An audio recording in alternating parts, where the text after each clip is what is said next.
Samsung A57 akhirnya hadir juga, dan ada beberapa hal baru yang langsung kelihatan.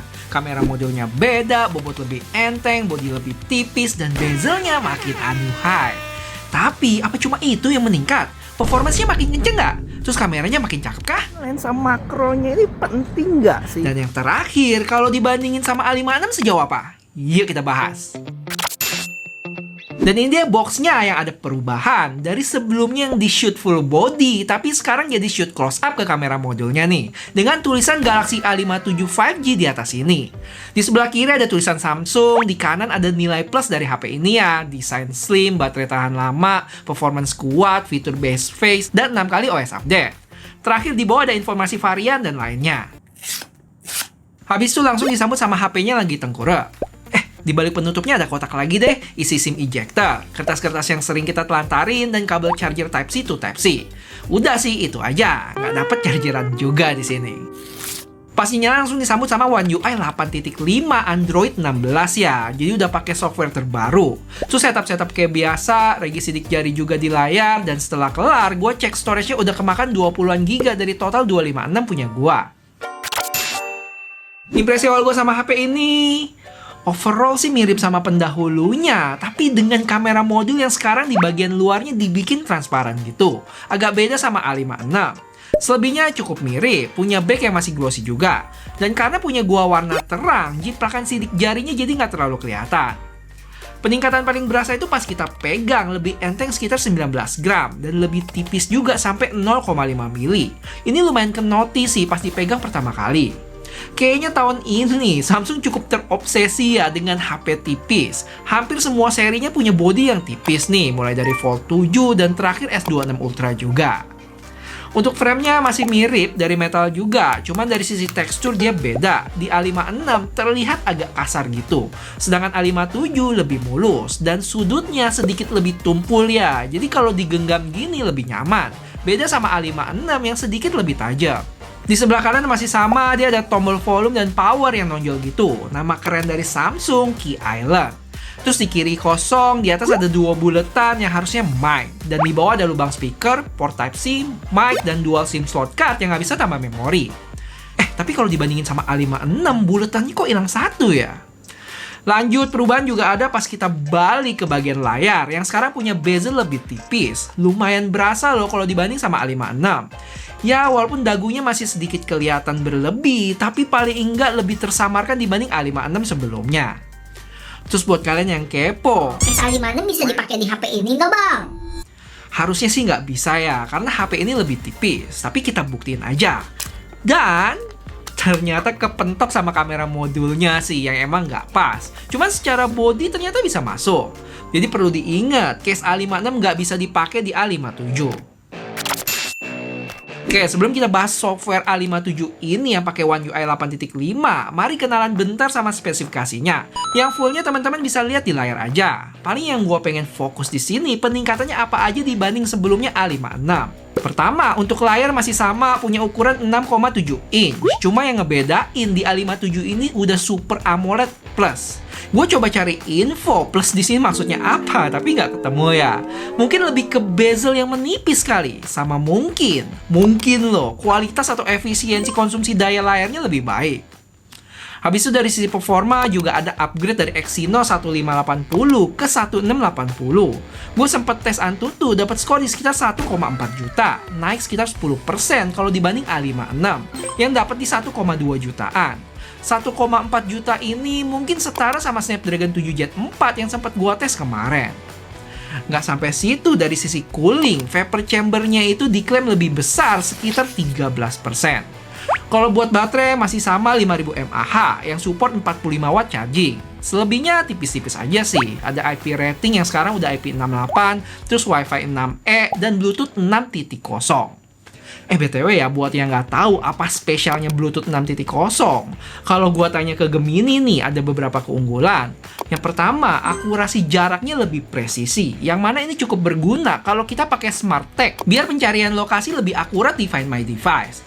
Atau mungkin kedepannya interaksi dengan IoT atau smart home lain lebih mulus. Terus tingkat keamanannya juga lebih tinggi, jadi kalau misalnya HP ini dijadiin kunci digital lebih aman. Dan terakhir, secara latensi dan konsumsi dayanya lebih baik. Jadi harusnya buat TWS, suaranya lebih baik dan stabil. Cuma perlu diingat ya, supaya keunggulan-keunggulan tadi bisa dirasain, device satunya lagi yang terkoneksi mesti udah support Bluetooth 6.0 juga. Kayaknya udah sih itu aja. Kalau ada yang mau koreksi atau tambahin bisa tulis di komen, oke? Atau kalau malah teman-teman baru tahu info barusan, bisa kasih tahu gue dengan like video ini ya. Thank you.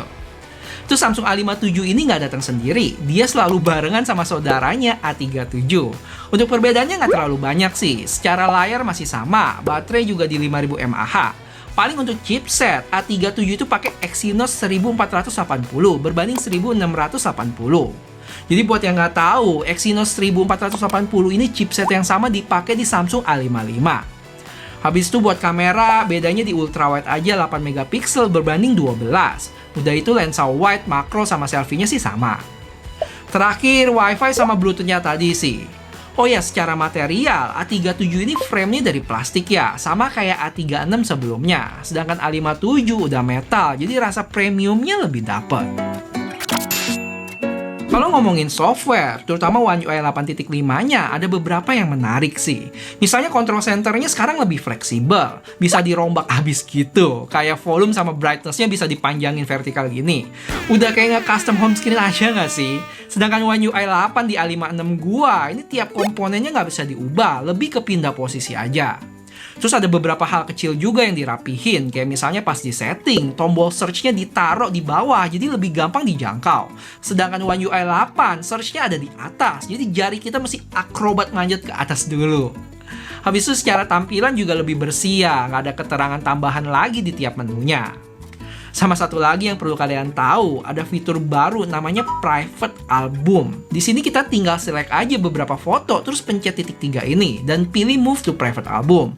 Nanti foto-foto tadi bakal kesimpan di album rahasia. Yang buat buka albumnya, kita butuh masukin pattern atau fingerprint. Jadi isinya bener-bener aman nih buat simpen. BTW fitur ini beda dengan Secure Folder. Kalau Secure Folder itu kita punya satu aplikasi galeri terpisah yang diumpetin. Sedangkan Private Album ya satu album doang dengan aplikasi galeri yang sama.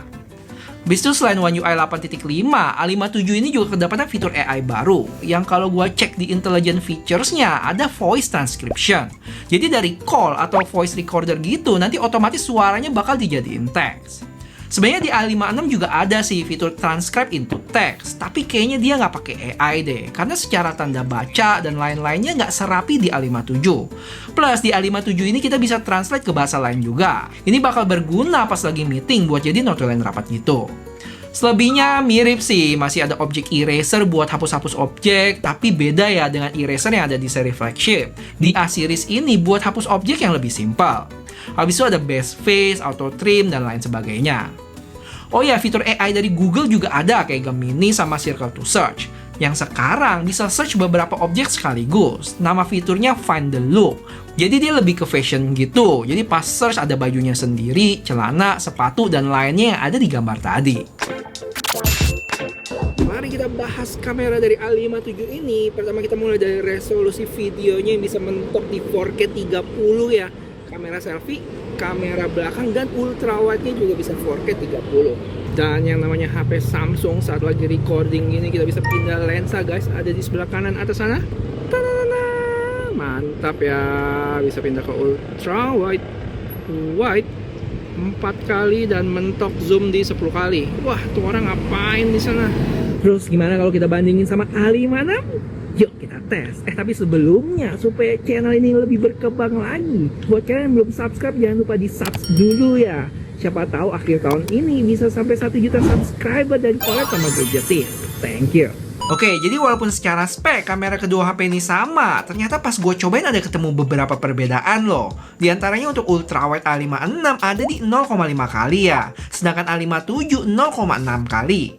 Cuma kalau gue bandingin kurang lebih mirip-mirip aja, kalaupun beda mungkin tipis. Cuma berita baiknya di sini, buat yang suka ngerekam video, perpindahan lensa di A57 sekarang terasa lebih mulus dan ini jelas nilai plus banget. Di A56 kayak patah gitu. Selain itu buat hasil gambar untuk area gelap atau shadow di A57 bisa lebih diangkat ya, nggak segelap A56. Cuma buat lensa wide agak susah buat dibedain sih, mirip-mirip aja di video ini. Lanjut ke selfie-nya, ya bisa gue bilang mirip juga, sama dengan fotonya yang sama-sama baik dari sisi skin tone maupun dynamic range. Kalau buat lensa belakang, ultra wide-nya gue berasa di A57 agak keunguan gitu, tapi ini tipis banget bedanya. Terus buat lensa utama mirip aja dengan zoom mentok 10 kali yang mirip juga hasilnya. Dan jangan lupa kalau HP ini juga punya lensa makro yang secara gambar udah cukup lah ya. Cuman sayang aja dari sisi warna hasilnya agak pucat. Beta guys, menurut kalian lensa makronya ini penting nggak sih? Kok kayaknya gue lebih prefer dihilangin aja ya, biar nanti ultra wide-nya di-upgrade. Plus kalau bisa dikasih autofocus bisa biar shoot makro juga. Apalagi ditambah lensa utamanya yang udah oke ya, bakal jadi combo yang menarik tuh. Setuju gak? HP ini punya 4 warna ya, ada Awesome Navy, Grey, Lilac, sama Icy Blue yang punya gua ini.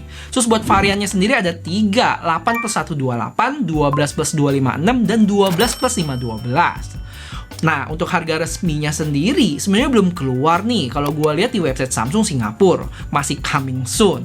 Di website Samsung Indonesia malah belum ada listingan A57 sama sekali. Tapi kalau mengacu ke artikel dari Hardware Zone ini, harganya mulai dari 7,8 juta sampai 11 juta buat varian 512GB. Tapi sekali lagi ingat ya, ini untuk harga dan varian di Singapura. Kalau dibandingin sama generasi sebelumnya, mungkin ada kenaikan sekitar 1-2 jutaan. Kaget? Harusnya enggak ya kalau kalian sering nonton review HP-HP baru di 2026. Semua brand lagi pada kompak buat naikin harga karena kenaikan komponen RAM, chipset, dan lain-lain. Sesuatu yang nggak bisa dielakkan lagi, tapi ya begitulah kondisinya sekarang. Cuman kalau ngomongin secara HP-nya sendiri, jelas lebih baik dari pendahulunya, terutama dari sisi desain dan feel. Punya berat yang lebih enteng, terus tipis juga, tanpa ngorbanin kapasitas baterai, masih sama-sama di 5000 mAh. Terus secara performance ada peningkatan, tapi bukannya lompat jauh. Sama terakhir, upgrade Bluetooth 6.0-nya gua rasa cukup menarik buat kedepannya saat HP kita mulai berinteraksi dengan device lain kayak smart tag, wearable, atau perangkat IoT yang bakal makin banyak kedepannya. Dan next, haruskah gue lanjut bikin video tentang HP ini? Butuh dibikin video sehari bersamanya kah?